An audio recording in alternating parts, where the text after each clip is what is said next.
Karjat railway स्थानकावर एक थरारक प्रसंग घडला। एका महिलेचे प्राण वाचवण्याची धाडसी कृती पोलिसांनी केल्याचं यातून समोर आलंय। दिनांक 5 जुलै रोजी दुपारी 3:15 सुनैना यादव वय 25 आणि त्यांचे पती अखिलेश यादव वय 34 यांनी कर्जत खोपोली लोकल पकडली होती। मात्र गाडी सुरू झाल्यानंतर अखिलेश यादव काही कारणास्तव प्लॅटफॉर्मवरच राहिले। पती गाडीत नाही हे लक्षात येताच सुनैना यांनी घाईघाईने धावत्या लोकलमधून उडी मारली।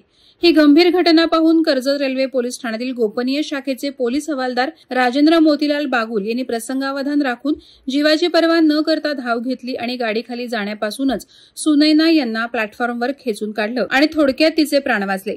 या प्रसंगात सुनैना जखमी झाल्या असून त्यांच्यावर त्वरित प्राथमिक उपचार करण्यात आले।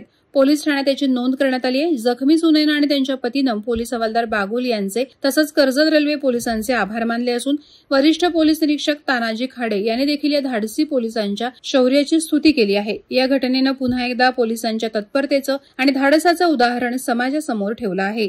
वादळवारा लाईव्हसाठी न्यूज ब्युरो कर्जत। नवी मुंबई व रायगड जिल्ह्यातील ताज्या बातम्या आणि घडामोडींसाठी सबस्क्राईब करा वादळवारा लाईव्ह चॅनल आणि दाबा बेल आयकॉन।